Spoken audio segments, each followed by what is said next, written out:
Welcome to Second Edition. We've got a great show ahead. We have an interview with the lead actor of Hot Boy Summer, one of Alberta's first political satires. And we take a look at Career Month at NAIT. But first, a TikTok trend that saved a teenage girl. If you don't know what this hand signal means, you might want to learn it. I know your mom's a great baker, so should be good. This hand signal, started by the Canadian Women's Foundation, was created as a non-verbal way to call for help. The signal went viral on TikTok and is now being credited with saving a 16-year-old girl from being kidnapped. Police say she used it from inside a car, and a passerby noticed and called for help. The hand signal was first debuted as a domestic violence awareness thing, so that when people were talking to other people over FaceTime or out in public or something, they could have a normal conversation while still making the symbol, which would help people identify that they were in trouble and they needed help. So it was really great to see that somebody was able to use this in another type of situation. The foundation says if you see the signal, check in with the person safely. A St. Albert High School was forced to move their classes online last week due to a bomb threat. Is the NAIT campus prepared when a similar threat arises? A potential bomb threat moved Belrose High School classes online. With most of NAIT's classes back in person, does NAIT have the right safety precautions to ensure safety for NAIT student and staff? There's lots of different measures. It really depends on the nature and the severity of the threat and how credible the threat is. And that sort of guides our initial response. With NAIT security constantly on the watch, the NAIT officers ensure that NAIT students and staff will be protected from any future threats. A lesson in winter driving again this week, and a reminder from experts to make sure your vehicle is up for it.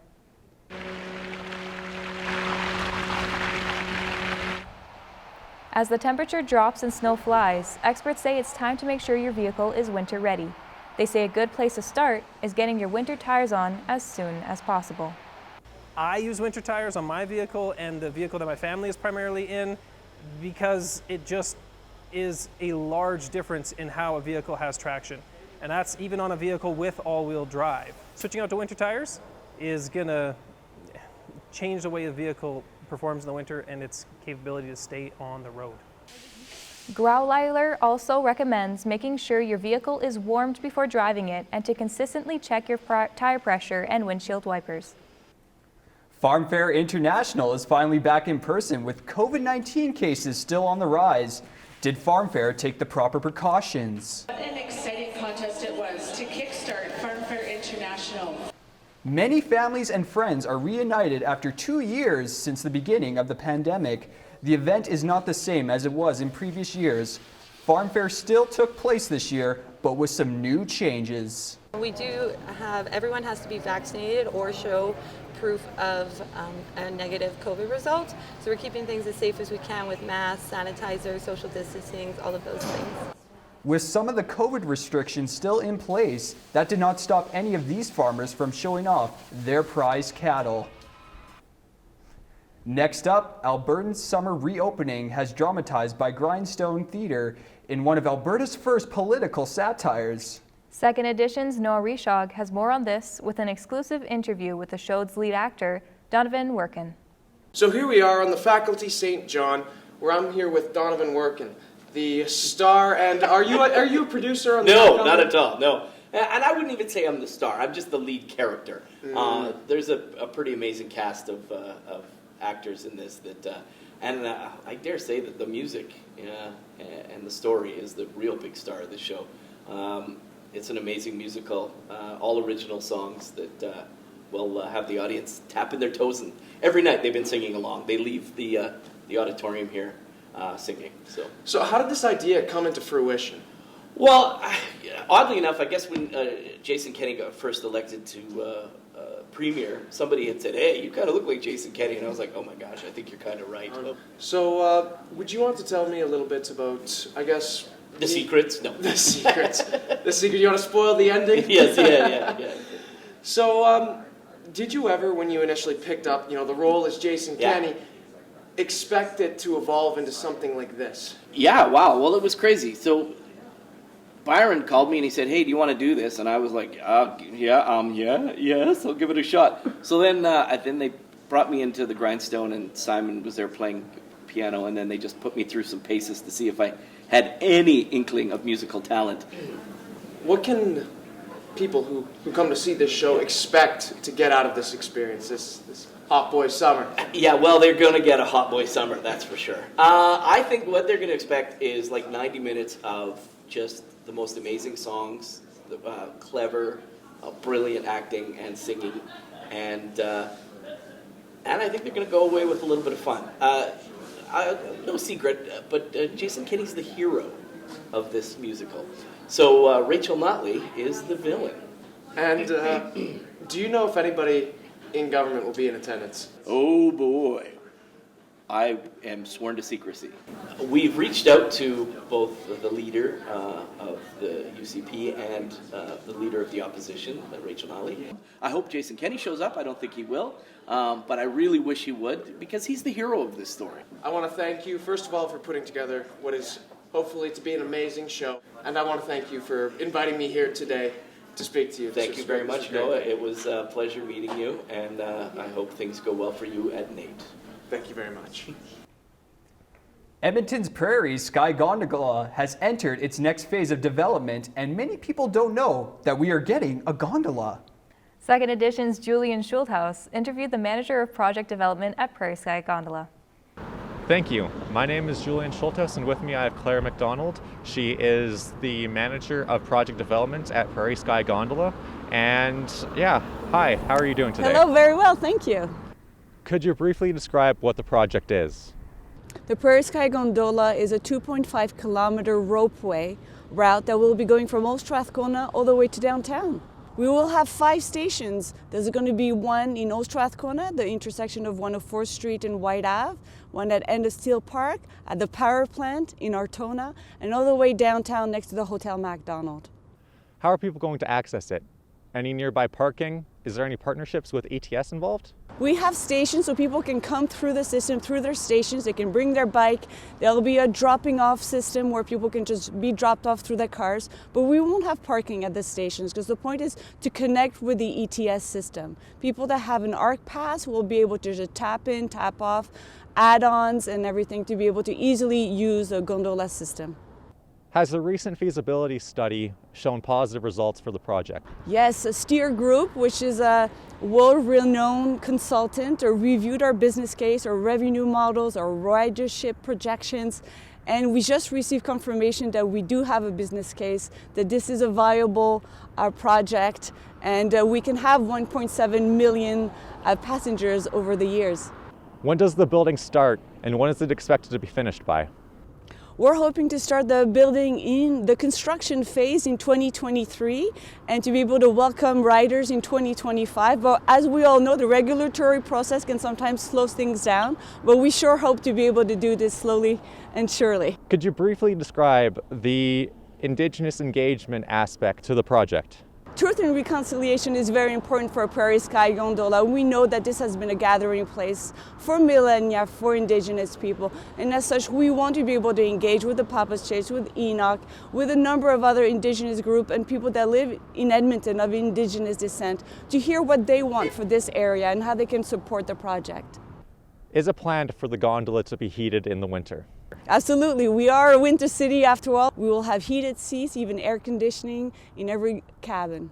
Thank you very much, Claire, for your time. And this has been Julian Schulthaus for Second Edition News. Career Month is in full swing this November at NAIT. Online seminars are being offered throughout the month to prepare students for the job market. Quinton Shorter has more. Whether you're in your first year of school or the last semester of your program, it's never too late to start thinking about your career after NAIT. I'm here to talk to Nicole Bloom of NAIT's Career Month about all the things happening this November to get you ready for success. Hey Nicole. For those who don't know, what is NAIT Career Month? So Career Month is a month of activities and sessions to support students and alumni with their career development and their job search. So we have sessions related to mentorship, to networking, to LinkedIn, to job interviews, to resume writing. And we're really trying to encourage students to get started with career development early, because career development is something that is actually really lifelong.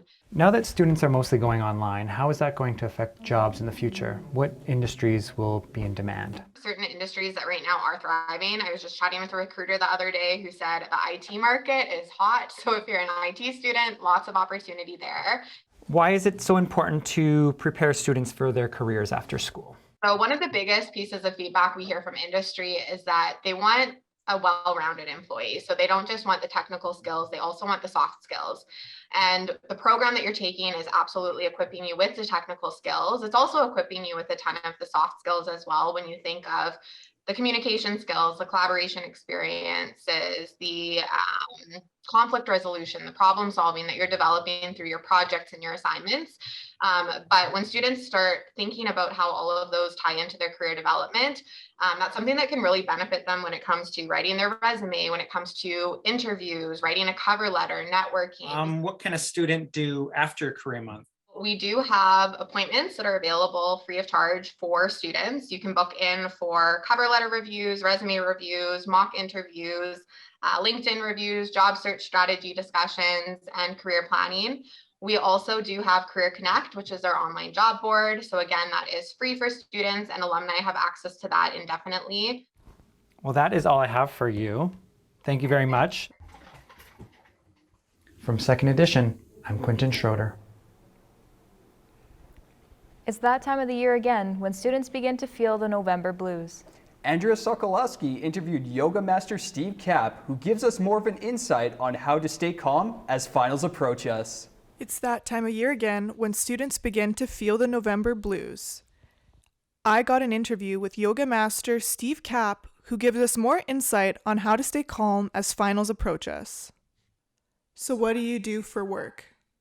So I'm a certified acro yoga instructor, and I started a fitness festival kind of based on yoga and acro yoga. Any new techniques you'd like to share that you've learned from yoga? Yoga is a practice where you're always learning. I've learned, I've added aerial silks into my living room so we can do aerial yoga, and then with meditation, I've learned that meditation can be very simple, and it can be something that you're doing, almost all the time, actively while you're, working and interacting with people. You can still have a calm mind and mindful breathing that helps you keep focus. Would you recommend that students from NAIT try yoga to de-stress, especially with finals coming up? Yeah, I think to relax and to stay mentally focused, I think you need some sort of activity. It could be yoga, it could be running, it can be whatever you're really into, but they all offer that same benefit of stress relief and physical activity that really benefits you. Mm-hmm. What made you get into yoga? What made you want to teach? Did you just get good at it, or did someone reach out to you? Yeah, when I started doing acro yoga, I was posting it online and doing it at events, and everybody was crowding around and wanting to try it, and people were messaging me saying, where did you learn to do this? I want to do it with my husband or my wife or my girlfriend, and so I realized that so many people want to try these things but don't know where to go to do it, and so I got certified as an instructor so I could teach people how to do these activities, and hopefully they can do it more often and gain benefits from it mentally and physically. So how do you suggest that students from NAIT get into yoga? What's the first step? Yeah, if you want to try it, go to a basic class at one of the local studios, and when you find the instructor and the type of class that you really like, you're going to love going and you're going to go often. For Second Edition, I'm Andrea Sokolowski.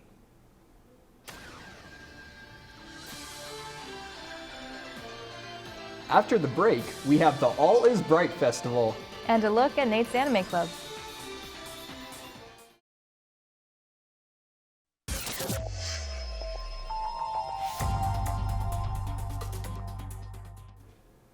Welcome back. It's about to get a little more festive in Edmonton. The All Is Bright Festival starts this weekend. Zaya Ragindan joins us with a look at entertainment news. The All Is Bright Festival is coming up this week to celebrate the winter season. With the main event taking place in Helen Nolan Park, the 124th Street transforms into a one-of-a-kind event. From live music, street performers, and ice carvings, the festival is a great way to celebrate the holidays. We'll have all the live performances, plus you get to see all the lights on the streets, which is on the trees. It's really cool if you need a photo op opportunity. The All Is Bright Festival is free to attend and also welcomes your furry friends. The event takes place this Saturday on 124th Street from 4 p.m. to 8 p.m. The Super NAIT Anime Club connects students by similar interest.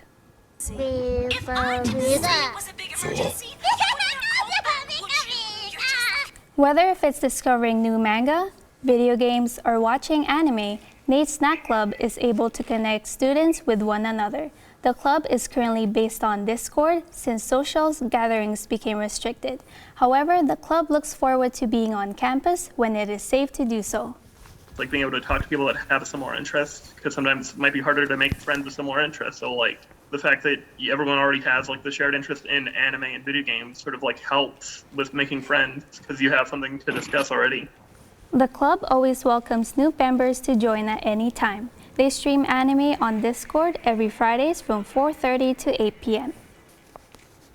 Well, I've been into some other new manga and some anime to watch this week. I might have to check out what series are coming up this week. Yeah, I think it sounds really cool. Thank you so much, Thea. Thanks, guys. Now we're going to take a look at the best board games for the holidays. Plus, we'll head into the kitchen to cook up a tasty burger recipe. But first, our own Adam Ziccarelli gives us a behind-the-scenes look at life as a student athlete. My name is Adam Ziccarelli. I'm going to take you a behind-the-scenes tour for NAIT Hoops at Nationals. As the morning began, our journey started with a 3-hour trip to Calgary. We arrived in Calgary around 12 p.m. and headed straight for the field for practice. When we arrived in Calgary, we took a look at SAIT's campus. We took a look at all their facilities and went through COVID protocol with our testing.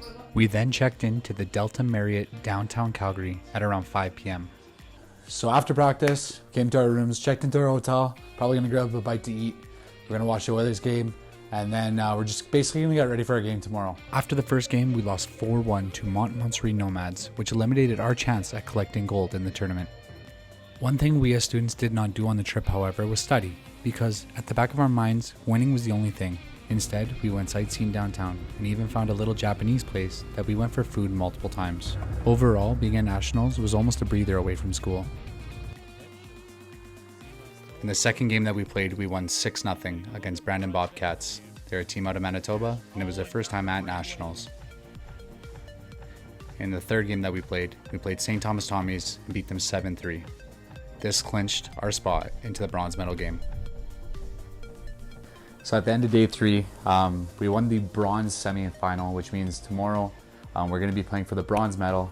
And being a student athlete, obviously student comes first, but the experience of being able to play for a bronze medal as a student athlete at Nationals is something that not a lot of athletes get to experience. Me being in my 5th year, this is my first time at Nationals.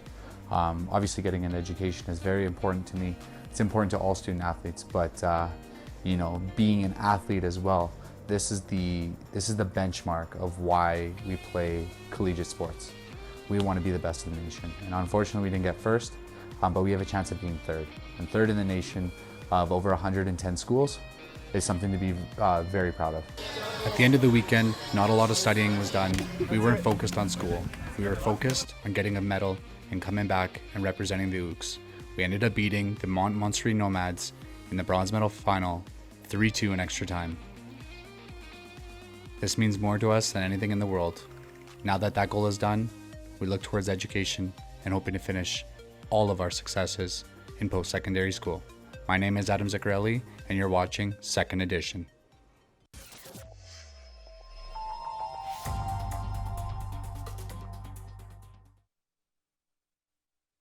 Hi, my name is Jack Wong, and with the holiday season approaching, There's never been a better time to think of board games as your gift of choice. With various complexities, ways to play them, and even add-ons to enhance your play experience, you're sure to find something for anyone on your wish list. Today, I'm going to show you what you need to know about board games. With some games taking 15 minutes to finish and some over 5 hours, let's talk complexity. Here we have Flick 'em Up. This is not your conventional board game. You don't have to roll any dice, you don't have to strategize or rely on luck. This game mainly focuses on your dexterity of trying to aim the puck and hit the zombies.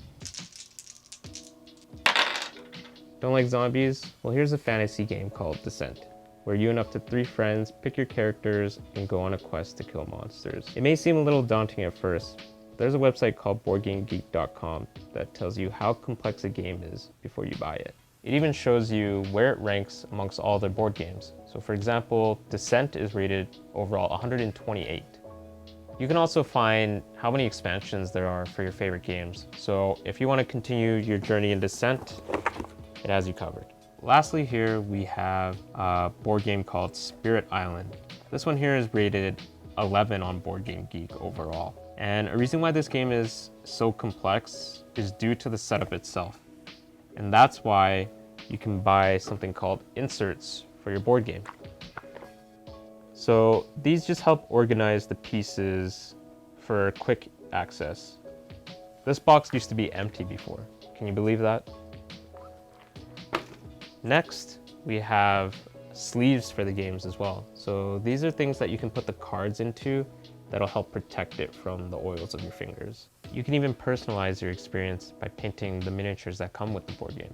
So whether you're interested in a game that's complex or something a little simpler, there's a board game out there for everyone. Now that you know a little bit about board games and all the different ones that are available, what are you waiting for? Go out there, get some friends, and hit the table. For second edition, I'm Jack Blanc.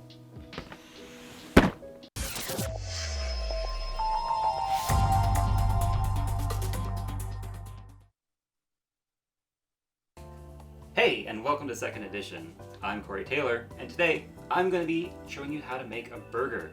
Now, you can go to any fast food restaurant, get yourself a burger that looks kind of like this. They're fine, they'll fill you up, but you're not going to love it. Today, I'm going to show you how to make a burger that will knock your socks off for about the same price, maybe a little more, but it's well worth the effort. So let's get this out of here and get to work. We need some salt and pepper, we need a couple eggs, a nice big pile of ground beef, some jalapenos, and an avocado. So what you want to do first is you take your ground beef, put it all in a nice big mixing bowl so that you can mix it all up together, get your hands in there real good. We're going to be cracking 1 egg into that to act as a binding agent. If you don't have an egg handy, human blood does have the same protein structure as an egg and can be used as a substitute, with about 65 grams of blood equaling 1 full egg. But don't do that. It's not worth it, trust me. A little salt and pepper for seasoning, and we will be chopping up 3 of these delicious looking jalapenos.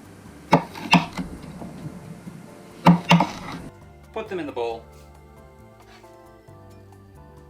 and start working it up to be formed into patties. Take them out, make nice little hockey puck shapes.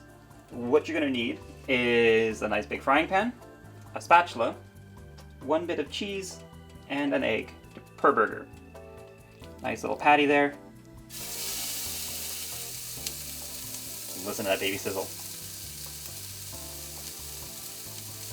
Just give it a good little push down. So what we're going to do is we're just going to move our burger off to the side here. We're going to take another egg, give it a nice little crack, pour that baby on. And then you give the whole thing a nice little bit of cheese there.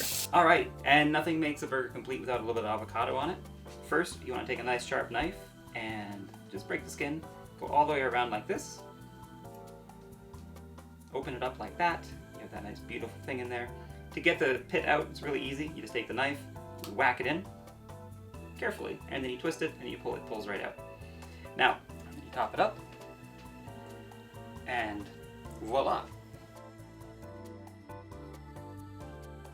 A beautiful, delicious burger. For second edition, I'm Corey Taylor. Bon appetit.